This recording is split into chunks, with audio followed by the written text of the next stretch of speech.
Hello student, differentiation हा जो शेवटचा चॅप्टर आहे आपला पेपर नंबर 2चा तो आज आपण चालू करणार आहोत. डिफरन्शिएशन हा चॅप्टर जो आहे तो अतिशय महत्त्वाचा आहे. जसं कॅल्क्युलसची सुरुवात ही लिमिट कंटिन्युटी याच्याने होते, तसं त्याचा जो कोर पार्ट आहे म्हणजे त्याचा जो मिडल पार्ट आहे तो हे डिफरन्शिएशन. ह्या डिफरन्शिएशनवरच पुढच्या वर्षीचा डेरिव्हेटिव्ह हा चॅप्टर आहे, त्याच्यानंतर ॲप्लिकेशन ऑफ डेरिव्हेटिव्ह म्हणजे पूर्ण पेपर नंबर 2 जो आहे तो सर्व पेपर नंबर 2 याचवरून चालू होतो. आणि म्हणूनच हा जो चॅप्टर आहे तो अतिशय महत्त्वाचा आहे. डिफरन्शिएशन जर जमलं तर साहजिकच त्याच्या पुढची जी कन्सेप्ट आहे ती इंटिग्रेशनची आहे, ती ॲटोमॅटिक लक्षात येते. कारण डिफरन्शिएशनच्या अपोजिट जी टर्म आहे त्याला इंटिग्रेशन असं म्हटलं होतं. म्हणूनच डिफरन्शिएशन हा चॅप्टर खूप महत्त्वाचा आहे. आता डिफरन्शिएशन म्हणजे काय, तर आपण कंटिन्युटी बघितलेली आहे. एखादं फंक्शन हे कंटिन्युअस असतं याचा अर्थ काय, त्याचं लेफ्ट हँड, राईट हँड आणि ॲट द पॉईंट अशा तिन्ही कंडिशनमध्ये ते फंक्शन कसं असतं, कंटिन्युअस असेल. त्या फंक्शनला कंटिन्युटी जर असेल तर इट मे बी डिफरन्शिएबल. म्हणजे नेहमी कंपल्सरी कंटिन्युटी जर एखाद्या फंक्शनची असेल तर ते फंक्शन हे डिफरन्शिएबल असतं. पण एखादं फंक्शन डिफरन्शिएबल आहे पण ते कंटिन्युअस असेलच असं सांगता येत नाही. म्हणजे त्याचा रिव्हर्स ऑर्डर जो आहे तो पॉसिबल होईलच असं सांगता येत नाही.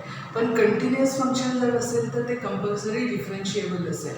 याची जी सुरुवात आहे, हे जे मी सांगितलं याची जी सुरुवात आहे ती केली गेलेली आहे फर्स्ट प्रिन्सिपल ऑफ डेरिव्हेटिव्ह. आणि फर्स्ट प्रिन्सिपल ऑफ डेरिव्हेटिव्हमध्ये जी लिमिटची कन्सेप्ट आहे किंवा कंटिन्युटीची जी कन्सेप्ट आहे त्याच कन्सेप्टचा यूज करून डेरिव्हेटिव्हची जी कन्सेप्ट आहे ती तयार केलेली आहे. मग डिफरन्शिएशन म्हणजे काय, तर एखाद्या टर्मला जेव्हा आपण ग्राफ प्लॉट करतो आणि त्या ग्राफला एक टँजेंट कुठल्या तरी पॉईंट्सपासून जर काढला आपण तर त्या टँजेंटचा स्लोप आपल्याला इंडिकेट करता येतो with the help of derivative.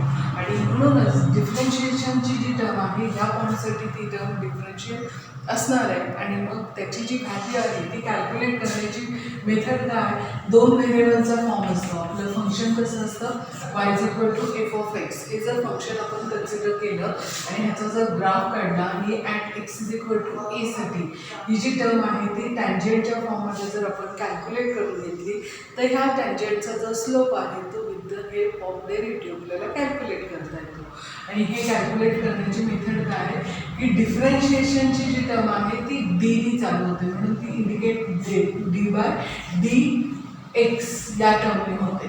y is the dependent variable आणि जो टर्म डिनॉमिनेटरला असते ती टर्म असते इंडिपेंडंट व्हेरिएबलच्या फॉर्ममध्ये.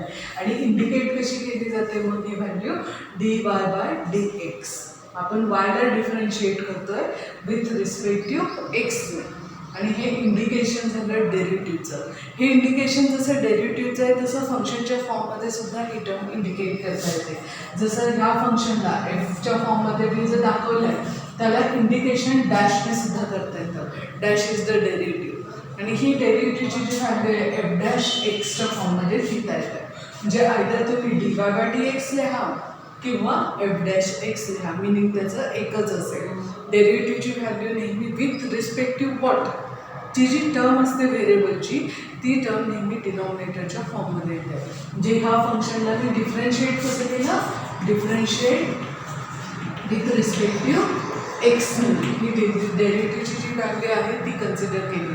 डिफरन्शिएट विथ रिस्पेक्टिव्ह एक्स हे पूर्ण न लिहिता त्याचा शॉर्ट फॉर्म हा असा पद्धतीने लिहिला जातो. आणि ह्याची जी सुरुवात आहे ती सुरुवात कुठून होते तर फर्स्ट प्रिन्सिपल ऑफ डेरिव्हेटिव्ह होते.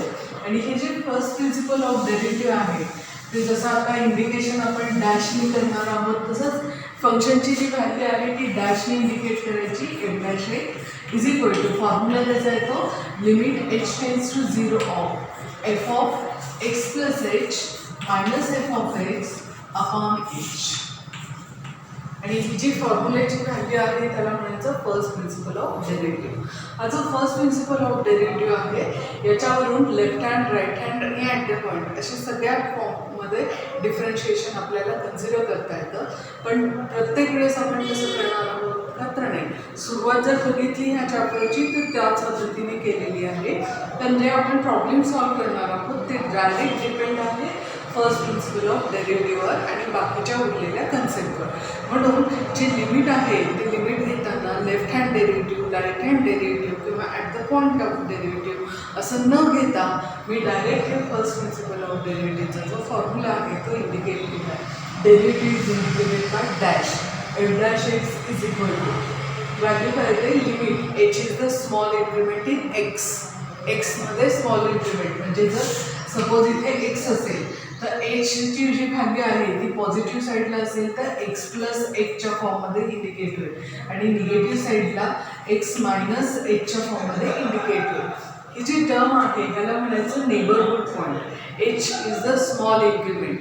तो जो स्मॉल इन्क्रिमेंट आहे तो स्मॉल इन्क्रिमेंटच्या फॉर्ममध्ये नेहमी एच या लेटरनेच तो इंडिकेट करायचा जसा तो आत्ता केलेला आहे. आणि फॉर्म्युल्यामध्ये फंक्शनची जी व्हॅल्यू आहे ती पहिली जी टर्म आहे ती स्मॉल इन्क्रिमेंट ॲड करू. स्मॉल इन्क्रिमेंट ॲड करू म्हणजे एक्स प्लस एचच्या फॉर्ममध्ये मायनस सेकंड जी टर्म आहे जी गिवन फंक्शन असेल ते given function as it is करायचं. डिनॉमिनेटरला तो जो स्मॉल इन्क्रिमेंट आपण म्हणतो एच तो इंडिकेट करायचा. हा जो फॉर्म्युला आहे त्याला म्हणायचं फर्स्ट प्रिन्सिपल ऑफ डेरिव्हेटिव्ह. आणि ही जी व्हॅल्यू आहे फर्स्ट प्रिन्सिपल ऑफ डेरिव्हेटिव्हची ही जनरल फॉर्ममध्ये, हा त्याचा जनरल फॉर्म आहे फर्स्ट प्रिन्सिपल ऑफ डेरिव्हेटिव्हचा. मग पर्टिक्युलर व्हॅल्यू कशी असते जसं आपण लिमिट बघितलं ॲट द पॉईंट म्हणजेच आपण पॉईंट कुठला घेतो जो काही कन्सिडर दिलेला असेल त्या पॉईंटसाठी. मग एक्सची व्हॅल्यू जर ए काहीतरी टर्म दिलेली असेल तर सेम फॉर्म्युला कसा येणार एफ डॅश एक्सच्या ठिकाणी मी काय सबस्टिट्यूट करणार होतं एची value is equal to limit h tends to 0 of f of a plus h. एक्सच्या ठिकाणी मी ए सबस्टिट्यूट केला minus f of again a upon H.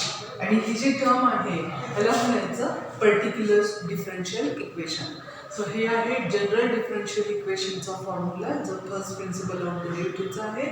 तसंच ह्याला म्हणायचं particular formula of first principle of derivative ज्याच्यामध्ये एक्सची व्हॅल्यू तुम्हाला पर्टिक्युलर दिलेली असेल अशाच केसमध्ये हा फॉर्म्युला यूज करायचा.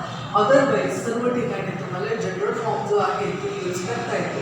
आणि एखाद्या वेळेस कसं होतं जनरल फॉर्मची जी टर्म आहे ती कन्सिडर करा ॲज इट इज.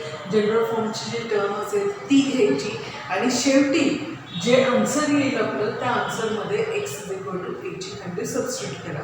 असंही सॉल्व केलं तरी जातं. म्हणजे एकच फॉर्म्युला पाठ करा आणि त्याचं सिम्प्लिफिकेशन करत चला त्या पद्धतीने सुद्धा सिम्प्लिफिकेशन होऊ शकतं.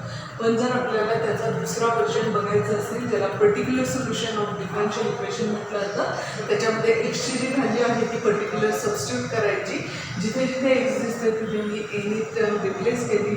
जसं आपण वरचा फॉर्म्युला यूज करून सॉल्व करणारे टर्म तशीच सॉल्व करायची.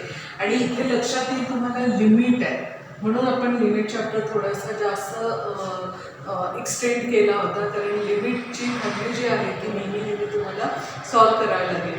लिमिटमध्ये जसं आपण करतो कॅल्क्युलेशन सिमिलरली आणि त्यांचं कॅल्क्युलेशन आपण त्याच वेळी कम्प्लीट करणार आहोत. आणि मग नंतर फर्स्ट प्रिन्सिपल ऑफ डेरिव्हेटिव्ह झाल्यानंतर मग ह्याचा यूज करून काही स्टँडर्ड टर्म्स फॉर्म्युला म्हणून आपल्याला घ्यायचे जे स्टँडर्ड व्हॅल्यूज आहेत ते फॉर्म्युला म्हणून आपण लिहून काढणार आहोत. आणि त्या टर्म्सला नंतर आपण डायरेक्ट यूज करणार आहोत प्रॉब्लेम सॉल्व करताना. जे फर्स्ट प्रिन्सिपल ऑफ डेरिव्हेटिव्हचं जमला तर जे फॉर्म्युलेज आहेत ते कुठून आले कसे आले हे तुम्हाला त्याचं एक्सप्लेनेशन पुस्तकामध्ये सुद्धा मिळू शकतं. आणि त्याचा यूज करून आपल्याला पुढचे जे प्रॉब्लेम्स आहेत ते पुढचे प्रॉब्लेमसुद्धा सॉल्व करता येतील. यावेळी आता आपण जे काही पहिल्या एक्झरसाईजमध्ये प्रॉब्लेम सोडणार आहोत हार्डली 1-2-3च प्रॉब्लेम बघणार आहोत. व्हॅल्यू ज्या आहेत त्या व्हॅल्यूज सॉल्व करण्यासाठी फर्स्ट प्रिन्सिपल ऑफ डेरिव्हेटिव्ह किंवा particular form of first principle of डेरिव्हेटिव्हचा यूज करून आपलं सिम्प्लिफिकेशन कंप्लीट करणार आहोत. नेक्स्ट एक्झरसाईज बघूया.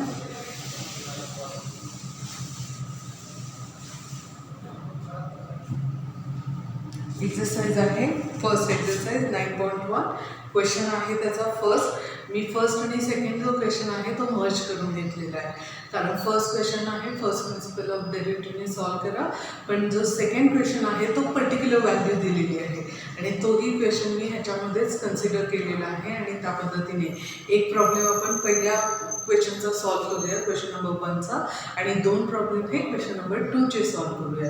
या पद्धतीने ही जी एक्झरसाइज आहे त्याच्यामधले एवढेच प्रॉब्लेम आपण घेणार आहोत जे फर्स्ट प्रिन्सिपल ऑफ डेरिव्हेटिव्हवर डिपेंड आहे.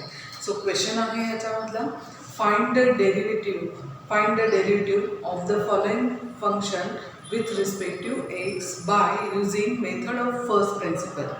सो टर्मची जी दिलेली आहे ती पहिली आहे x² + 3x - 1. ही जी टर्म आहे त्याला इंडिकेट करायचं फंक्शनच्या फॉर्ममध्ये. सो इंडिकेट करूया f(x) ने.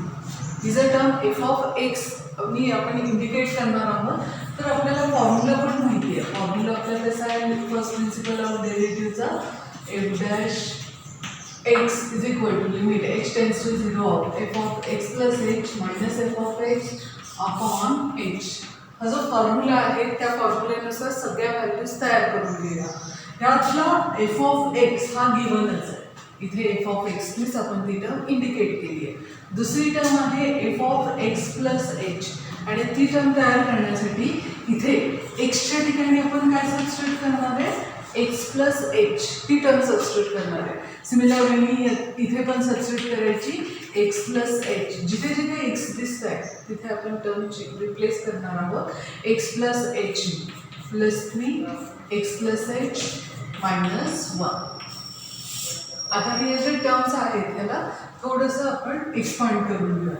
सो एक्सपान्शन इथेच केलं की मग आपल्याला जो फॉर्म्युल्यामध्ये टर्म यूज करायची आहे ना ती थोडीशी सोपी जाते. म्हणून एक्सपान्शन इथेच करून घेऊया. ब्रॅकेट स्क्वेअर करता येतं आपल्याला. ब्रॅकेट स्क्वेअर करा x² + 2xh + h² + 3x + 3h - 1. मी 3 ने आतमध्ये दोन्ही टर्मला मल्टिप्लाय करून घेतला. हे झालं त्याचं एक्सपान्शन. आता जो फॉर्म्युला आहे तो फॉर्म्युला लिहूया आणि मग व्हॅल्यू त्याच्यामध्ये सबस्टिट्यूट करूया. मगाशी तो फॉर्म्युला मी इथेच लिहिला असता तरी चालेल. h tends to 0 f(x + h - f(x) upon h. हा फॉर्म्युला लिहिला की ज्या व्हॅल्यूज आहेत त्या व्हॅल्यूज आता इथे आपण सबस्टिट्यूट करूया. व्हॅल्यूनुसार ज्या टर्म्स आहेत आलेल्या आहेत आपल्या, पहिली टर्म सबस्टिट्यूट करा. Limit h tends to 0 of term आहे x² + 2xh + h² + 3x + 3h - 1. ही पूर्ण मी टर्म पहिल्यांदा लिहून काढते. आता दुसरी टर्म आहे मायनस फंक्शन.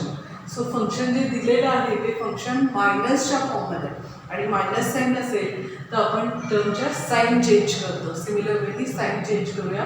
पहिली टर्म निगेटिव्ह, दुसरी टर्म निगेटिव्ह आणि तिसरी टर्म पॉझिटिव्ह फॉर्ममध्ये होईल.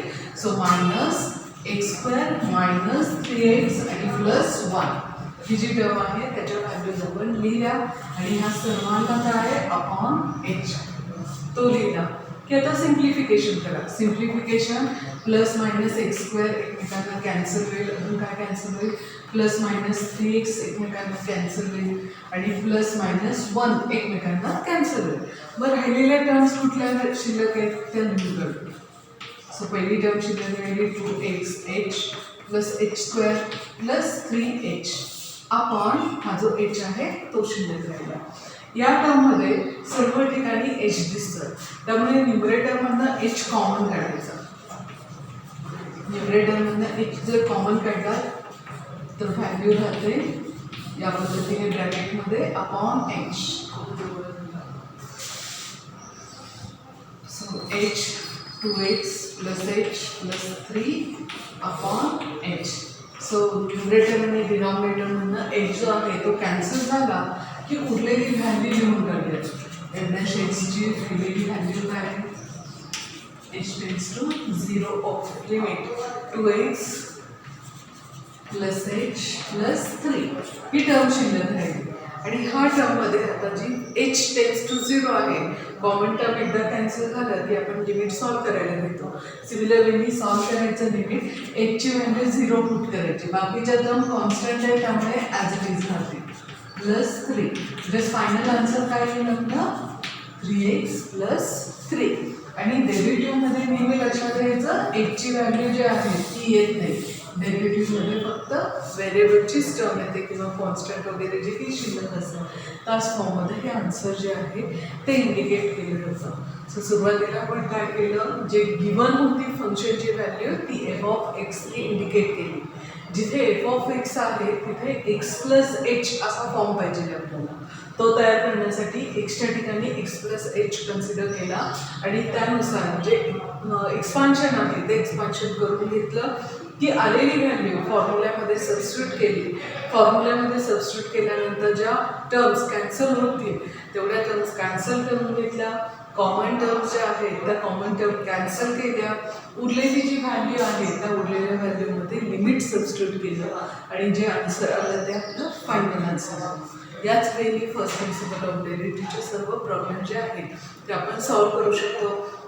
इव्हन जे फॉर्म्युलेज आहेत फर्स्ट प्रिन्सिपल ऑफ डेरिव्हेटिव्हवरून जे आपल्याला स्टँडर्ड फॉर्ममध्ये बघायचे ते आपण ॲज इट इज घेणार आहोत, पण त्याचं जे एक्सप्लेनेशन आहे ते पुस्तकामध्ये दिलेले आहेत. याच वेळी केलेलं आहे. सगळं एक्सप्लेनेशन जर नीट ऑब्झर्व केलं तुम्ही किंवा बघितलं तर लक्षात येईल की ते फर्स्ट प्रिन्सिपल ऑफ डेरिव्हेटिव्हने सगळ्या टर्म सॉल्व्ह झालेले आहेत. सो नेक्स्ट टर्म घेऊया आपण आता. क्वेश्चन नंबर 2 मधली व्हॅल्यू आहे, टर्म दिलेली आहे tan x आणि पर्टिक्युलर पॉईंट दिला आहे at x is equal to π/4. जसं मी मगाशी सांगितलं की टर्म जर पर्टिक्युलर असेल तर आपल्याला फॉर्म्युला जो आहे तो फॉर्म्युला पर्टिक्युलर फॉर्ममधला यूज करता येतो आणि फॉर्म्युला जर पर्टिक्युलर फॉर्ममधला आपण यूज केला तर इथे एक्सच्या ठिकाणी एक्सची व्हॅल्यू दिलेली आहे आपल्याला. एक्सची व्हॅल्यू किती आहे π/4. सो जिथे जिथे एक्स दिसत आहे तिथे आपण रिप्लेस काय करणार आहे π/4 या टर्मने रिप्लेसमेंट करणार आहोत. आणि म्हणूनच जे फंक्शन दिलेलं आहे एकदा फॉर्म्युला लक्षात आला ना की जे फंक्शन दिलेलं आहे त्याचा फॉर्म सुद्धा आपल्याला लक्षात येतो. जो फंक्शन आहे त्याच्यामध्ये सुद्धा मी आता इथे सबस्टिट्यूट करताना मला एफ ऑफ π/4 पाहिजे, म्हणजेच एक्सच्या ठिकाणी मी π/4 सबस्टिट्यूट केलं. नंतर काय पाहिजे, एक्सच्या ठिकाणी π/4 प्लस एच पाहिजे. जे फंक्शनच्या ठिकाणी ही व्हॅल्यू जी आहे ती तशा पद्धतीने पहिल्यांदाच जे काही सिम्प्लिफिकेशन असेल ते करून घेऊया आणि नंतर मग व्हॅल्यू सिम्प्लिफाय करून. सो π/4 साठी tan π/4 ची व्हॅल्यू माहिती आहे आपल्याला. tan π/4 ची जी व्हॅल्यू आहे ती सबस्टिट्यूट करा आणि सिम्प्लिफिकेशन करा. तुम्हाला टेबलनुसार ती व्हॅल्यू मिळेल 1. 45 साठी टॅनची व्हॅल्यू असते 1. ती व्हॅल्यू लिहिली की आता पुढचं जे सिम्प्लिफिकेशन आहे ते काय पाहिजे π/4 प्लस एच. म्हणजे जिथे एक्स दिसत आहे तिथे आपण सबस्टिट्यूट करणार आहोत π/4 प्लस एच. आणि इथे टॅनचा आपला जो फॉर्म्युला आहे ए प्लस बीचा तो यूज करायचा आहे. ट्रिग्नोमेट्रीचे फॉर्म्युले tan a प्लस बीचे जे फॉर्म्युलेज आहेत त्याच्यानुसार ह्या टर्मचा एक्सपान्शन करायचं. सो एक्सपान्शन कसं होईल, tan π/4 plus tan h upon 1 minus tan π/4 into tan h. π/4 साठी परत एकदा व्हॅल्यू असते 1 plus tan h upon 1 minus 1 into so value फक्त 1 into tan h is tan h. या पद्धतीने ह्याचं जे एक्सपान्शन आहे ते आपण सिम्प्लिफाय करून घेतलं आणि जो आपला फॉर्म्युला आहे आपला तो फर्स्ट प्रिन्सिपल ऑफ डेरिव्हेटिव्हचा यूज करणार आहोत आपण. f' x is equal to limit h tends to 0 f of π/4 plus h minus f of π/4 upon h. आणि आता ज्या व्हॅल्यू झालेल्या आहेत त्या व्हॅल्यू सबस्टिट्यूट करूया. सो सुरुवातीला पहिली व्हॅल्यू जी आलेली आहे ती आहे 1 plus tan h upon 1 minus tan h minus 1 upon हा जो h आहे तो एच. आता ह्याला सिम्प्लिफाय करा. क्रॉस मल्टिप्लाय करून सिम्प्लिफाय केलं की ही जी व्हॅल्यू आहे ती न्यूमरेटरला होईल आणि हा जो डिनॉमिनेटर आहे तो डिनॉमिनेटरला शिफ्ट करून घेऊया. सो सिम्प्लिफिकेशन घेऊ f' π/4 क्रॉस मल्टिप्लाय करा. पहिली न्यूमरेटरची व्हॅल्यू येईल 1 limit h tends to 0 1 minus plus tan h minus. So minus असल्यामुळे परत पुढच्या टर्मच्या sign change -1 plus tan. So -1 plus tan h. Cross multiplication यायला पाहिजे. h इंटू हा जो क्रॉस मल्टिप्लिकेशनचा खालचा पार्ट आहे तो आता आपल्याला द्यायचा 1 minus tan h. So simplification करा. परत प्लस -1 जो आहे तो एकमेकांना कॅन्सल होईल आणि ह्यांची ॲडिशन होईल 2 tan h upon h into 1 minus tan h. आता आपलं सिम्प्लिफिकेशन कम्प्लीट झालेलं आहे. आपला फॉर्म्युला आठवायचा आहे ट्रिग्नॉमेट्रीचा. लिमिटचा जो फॉर्म्युला आहे त्या लिमिटच्या फॉर्म्युल्यानुसार टॅनची जर व्हॅल्यू असेल तर टॅन अपॉन एच लागतो आपल्याला. व्हेरिएबल. सो व्हेरिएबलची व्हॅल्यू इथे एच आहे. त्यामुळे ही जी टर्म आहे ती सेपरेट करून घेतली. मी काहीच ॲडजस्टमेंट फक्त करते, काहीच सिम्प्लिफाय इथे देते. टूला मी सेपरेट लिहिला. हा जो पॅटर्न आहे त्याला मी वेगळा लिहिला. याचा अर्थ दुसऱ्या ब्रॅकेटमध्ये काय राहिले 1 अपॉन 1 मायनस टॅन एच. फक्त आपल्या फॉर्म्युल्यानुसार टर्म तयार करून घेतली आणि जी व्हॅल्यू आहे ती व्हॅल्यू आता लिमिटची घ्या. So 2 constant as it is. लिमिटची value 1.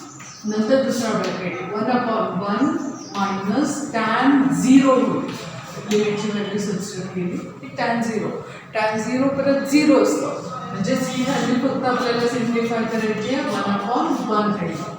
1 upon 1 minus 0 is 1. So 1 upon 1 is again 1. 1 into 2 is 2. Just f dash pi by 4 ची व्हॅल्यू काय मिळाली आपल्याला 2. आणि हेच आपलं फायनल आन्सर असेल. हे आहे पर्टिक्युलर फॉर्म. जो मगाशी सॉल्व केला तो जनरल फॉर्म होता. हा आहे तो पर्टिक्युलर फॉर्म. दोघांमधला फरक लक्षात आला असेल. फरक म्हणजे काय की पर्टिक्युलर फॉर्म जर असेल तर आपण पर्टिक्युलर टर्म जी आहे ती आपण टर्म सबस्टिट्यूट करतो, सिम्प्लिफिकेशन करतो आणि त्यानुसार प्रॉब्लेम सॉल्व करतो. उरलेले प्रॉब्लेम आपण पुढच्या तासाला बघूया. एकच प्रॉब्लेम घेऊया आणि आता जे बेसिक कन्सेप्ट आहे डेरिव्हेटिव्हची ती स्टार्ट करूया.